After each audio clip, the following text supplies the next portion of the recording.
Bab 7-9 daerah pemukiman warga ini berada di sudut kota yang jauh dari gedung-gedung besar. Tempatnya kotor dan tidak terawat, kayu bangunan yang dijadikan tempat singgah nampak rapuh karena usia. Lingkungan sempit karena posisi rumah yang saling berdempetan. Natasha mengabaikan pendengarannya dan tidak merespon ayahnya. Pria berusia hampir setengah abad ini berpenampilan tidak rapi, memegang botol anggur merah dan sesekali akan menyesapnya. Kerjanya selalu bermain judi dan merepotkan keluarga. Hidup mereka jauh dari kata tentram, kondisi lingkungan yang tidak nyaman dan perilaku kasar masyarakat di sini juga masuk dalam hitungan. Pemukiman warga ini bercampur dekat dengan tempat pembuangan sampah. Area busuk menyeruak ke dalam hidung mereka dan itu sudah pasti akan memberikan efek pada perut. Ayah Natasha berpura-pura mengambil botol wine dan mengarahkannya tepat ke kepala Natasha, agar gadis itu mau memberinya respon, tetapi dia tidak menyangka bahwa Natasha yang biasanya patuh sekarang berani melawan. Apa kau sudah berani melawan? Kau tidak ingin patuh lagi, hah? Kau mau menjadi anak pembangkang? Natasha yang sudah kehabisan kesabaran, meraih botol dari tangan ayahnya dan langsung memecahkannya dengan melempar botol wine tersebut ke tanah sehingga menimbulkan suara. Bang! Sial, apa kau benar-benar seorang ayah? Marah, marah, marah, Natasha ingin meledak. Natasha mengingat bagaimana orang tua satu ini berperilaku pada pemilik tubuh asli, itu membuatnya sangat marah. Kau tidak pernah becus, kerjamu hanya bermain judi. Kau pikir uang itu milikmu. Kau berani berteriak padaku. Mengapa? Mengapa aku tidak berani berteriak padamu hanya karena kau ayahku? Natasha balik berteriak lagi. Kau, anak ini. Ayah Natasha berbicara menggantung, dalam pikirnya dia sudah banyak bertanya tentang perubahan Natasha yang tiba-tiba ini. Natasha melempar botol itu ke tanah, serpihan kaca dari botol itu berhamburan entah kemana. Brima turun dari mobil dan menghampiri keduanya. Sejak Natasha turun tadi, Brima diam-diam mengawasinya, untuk melihat apa yang akan terjadi. Dia tidak menyangka jika ayah yang selama ini membesarkannya akan melakukan kekerasan pada Natasha. Ayah Natasha memandangi Brima dengan asing, dia tidak mengenal pemuda ini. Rumah mereka tidak memiliki ponsel dan televisi untuk mendapatkan informasi. Brima mengambil potongan botol tersebut dan mengarahkannya pada ayah Natasha, sehingga pria itu terkejut. Jika kau bertindak kasar padanya, aku akan membalasnya berkali-kali lipat. Kau, siapa kau?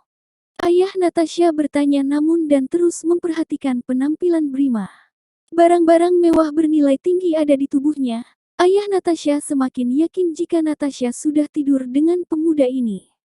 Matanya bergantian memperhatikan penampilan keduanya. Brima enggan menjawab pertanyaan itu, jadi dia mengabaikannya saja dan memilih untuk memperhatikan Natasha. Wajah Natasha masih sangat merah karena marah, namun hatinya bergetar dan ingin menangis. Semua perasaan seperti bercampur menjadi satu, dan Natasha tidak menyukai perasaan seperti ini. Hari ini Natasha ditargetkan sehingga penampilannya agak berantakan, bahkan sampai menghilangkan nyawanya. Ayah Natasha melihat Natasha keluar dari mobil mewah, sehingga tidak ada hal lain dalam pikirannya selain mengira Natasha sudah tidur dengan pemuda satu ini. Apa dia orangnya? Berapa dia membayarmu? Ayah Natasha bertanya lagi padanya. Hal ini juga membuat Brima terkejut. Adakah ayah yang berperilaku seperti ini? Sudah tidak bertanggung jawab, dia bahkan memfitnah putrinya sendiri. Pak tua, apa kau pikir aku serendah itu? Aku tidak pengangguran sepertimu. Natasha berteriak pada ayah pemilik tubuh asli. Jika Natasha asli yang ada di sini, dia pasti hanya akan terus diam dan membiarkan tangan itu mendarat di wajahnya. Kau gadis sial, siapa yang sudah mengajarimu berkata kasar pada orang tua? Apa kau merasa pernah mengajariku? Kesal, kesal, kesal Natasha menantang ayahnya. Bab 8. Bang. BRUK. Prak. Art.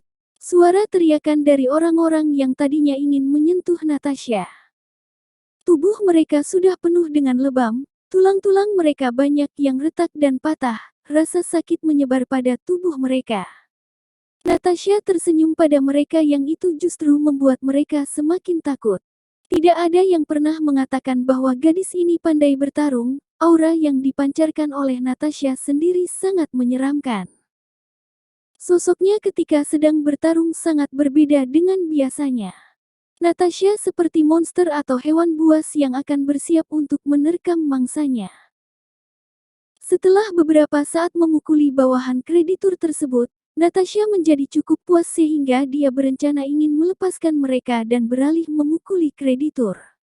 Jadi Natasha menatap marah pada kreditur tersebut dan melangkahkan kakinya mendekat, auranya yang tajam membuat kreditur takut. Sekarang giliranmu sudah tiba. Mata tajamnya mengunci kreditor sehingga tubuh kreditor menjadi kaku, sulit untuk digerakkan. Apa yang mau kau lakukan? Menjauh dariku. Kreditor tersebut berteriak, sehingga itu membuat suaranya jadi serak. Seorang wanita yang sedang berdiri di pinggir jalan dengan penampilan seperti laki-laki menatap Natasha dan dia berpikir bahwa akhirnya Natasha mau melawan juga. Wanita itu beberapa kali tidak sengaja melihat Natasha yang ditindas oleh mereka, karena sebelumnya Natasha selalu berpenampilan penuh dengan kotoran. Kreditur yang melihat kejadian dari awal memberi kesimpulan bahwa Natasha sebenarnya adalah orang yang kuat, dan hanya bersembunyi di balik wajah kotornya. Dengan wajah dungu jeleknya, kreditor memanggil beberapa orang untuk membantunya dengan berkata, "Tolong. Anak ini gila. Dia ingin membunuhku, tolong aku." Orang-orang yang mendengar teriakan kreditur itu langsung berkumpul dan berusaha untuk menghentikan Natasha. Mereka memegang tangan Natasha dengan kuat-kuat, namun hal ini bisa diatasi oleh Natasha dengan mudah. Natasha mengelakkan mereka, menatap tajam dan berkata, "Jika kalian menghalangi jalanku, aku pastikan kalian berkahir seperti mereka." Natasha menunjuk ke arah beberapa orang yang sudah terbaring di bawah tanah dengan luka di sekujur tubuhnya. Melihat itu, orang-orang yang datang membantu kreditur tadi langsung bubar dan tidak mau ikut campur. Kreditur memanggil mereka lagi dan berteriak, ketika Natasha melangkah maju, maka dia juga akan melangkah mundur. Ini terus-menerus terjadi. Natasha tidak memperhatikan bahwa sejak tadi dia sudah diperhatikan banyak orang. Natasha mencekik leher kreditur tersebut sampai kreditur tersebut menjadi sesak napas dan air matanya jatuh. Natasha hampir mencekik mati kreditur, sementara itu wanita yang sejak tadi berdiri di samping Theo sudah memancarkan penghargaan dari matanya, menatap kagum pada Natasha. Melihat kejadian ini semakin parah, ibu Natasha menjadi khawatir dan buru-buru memanggil Natasha agar Natasha berhenti melakukannya. Ibu Natasha sangat tidak sangka bahwa putrinya yang patuh jika marah akan bisa kehilangan kendali seperti ini. Natasha seperti tidak mendengarkannya, telinganya seperti dia sumbat dengan angin sehingga hanya suara napas kreditor yang terdengar olehnya. Di sisi yang lain, kreditur yang sudah mampir kehilangan napasnya, berkata, "Tolong biarkan aku pergi, aku akan memberikan apapun. Memenuhi syarat apapun asalkan kau mau melepaskan aku." Natasha berpikir sebentar lalu berkata, "Baiklah, aku akan melewaskanmu setelah kau memberikan 100 juta padaku." Kreditur. Kreditur itu tercengang dengan permintaan Natasha. Bagaimana bisa dia meminta hal seperti itu dan bagaimana bisa dia memberikan uang sebanyak itu pada orang yang berutang padanya. Tetapi untuk sekarang ini, keselamatan nyawanya jauh lebih penting daripada uang 100 juta itu. Jadi kreditur berkata, "Oke, setuju." Namun, tak lama kemudian setelah kreditur memberikan persetujuannya, ayah Natasha tiba-tiba datang dari belakang karena mendengar 100 juta. Ayah. Bab 9. Natasha terbaring di tanah dengan tubuh yang lemah dan dalam keadaan pingsan. Dia tidak memperhatikan situasi sekitar lagi. Dia sangat marah, tetapi kekuatan di tubuhnya sudah banyak terkuras. Dia sangat membenci kedua orang tuanya. Dari kesadaran yang samar-samar itu, Natasha mendengar pembicaraan kreditur dan ayahnya. Sejak tadi kreditur terus memandangi Natasha dan memperhatikan kondisi gadis itu. Masih terlihat baik, kulitnya tidak menjadi cacat dan tentu saja masih bisa untuk dijual dengan harga awal. Kreditur menatap ayah Natasha dan sekata, "Kau ayah yang hebat karena memiliki anak secantik dia. Aku akan menghargainya dengan harga 60 juta. Meski tidak mendapatkan 100 juga, ayah Natasha masih senang karena akan mendapatkan 60 juta pada hari ini, jadi dia membuat persetujuan dengan kreditur tersebut. Ketika mereka ingin mengangkat Natasha, gerakan mereka tiba-tiba dihentikan oleh seseorang. Theo berdiri dengan marah, sudah sejak tadi dia mengawasi kedua orang itu. Matanya menatap tajam dan menusuk ke arah keduanya, "Jangan sentuh dia." 3 kata itu langsung membuat gerakan kreditur terhenti. Dia mengamati pemuda di depannya dan menyadari bahwa pemuda tersebut adalah kakak laki-laki Natasha. Dia berhenti bergerak dan menjauh dari Natasha. "Ah, Anda pasti kakaknya. Aku baru akan membawanya ke rumah sakit. Karena Anda sudah di sini, saya akan pergi dulu." Theo mengabaikan kreditur tersebut sehingga itu menjadi kesempatan baik untuk kreditur kabur. Ayah Natasha pada satu sisi masih mematung, putrinya berada di tangan Theo dan sumber harta karun miliknya sudah pergi lebih dulu. Theo mengangkat tubuh Natasha, memasukkannya ke dalam mobil dan langsung membawanya ke rumah sakit terdekat. Di sepanjang perjalanan Natasha dengan kesadaran yang masih tersisa mulai mencurigai identitas Theo, sehingga kreditur bahkan memperlakukannya dengan begitu terhormat. Setibanya di rumah sakit, Theo meminta teman wanitanya untuk langsung mengurus segala keperluan Natasha, sementara dia sendirian akan ikut dengan dokter menemani Natasha. Karena tubuh Natasha yang banyak luka dan dirinya juga sudah kehilangan banyak tenaga, Natasha tertidur selama 2 hari penuh.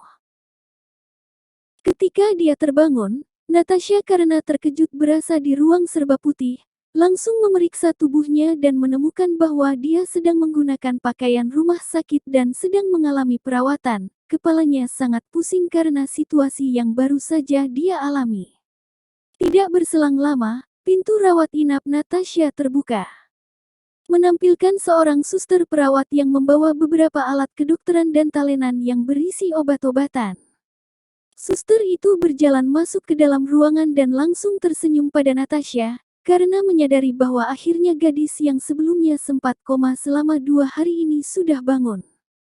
"Bagaimana kondisi Anda?" Suster itu bertanya, dan hanya mendapatkan anggukan kecil dari Natasha. Suster memakluminya dan kembali tersenyum. Suster mulai untuk memeriksanya dan terus mengajaknya untuk mengobrol bersama agar situasi jauh lebih santai. "Kakak Anda membawa Anda 2 hari yang lalu, dia sangat khawatir sehingga terus-menerus tidak tidur karena kondisi Anda yang sempat drop." Natasha mengangguk lagi, kembali memikirkan kakaknya Natasha jadi semakin penasaran padanya. Bagi pemilik tubuh asli, kakaknya terasa sangat jauh. Meski mereka dekat, pemilik tubuh asli sebelumnya belum pernah mencoba untuk benar-benar dekat dengan sang kakak. Bagi Natasha yang baru saja masuk ke dalam rubuh kosong ini, dia jadi sangat ingin tahu tentang identitas Theo. Kakaknya memiliki aura yang kuat, ayah dan kreditor tidak berani padanya.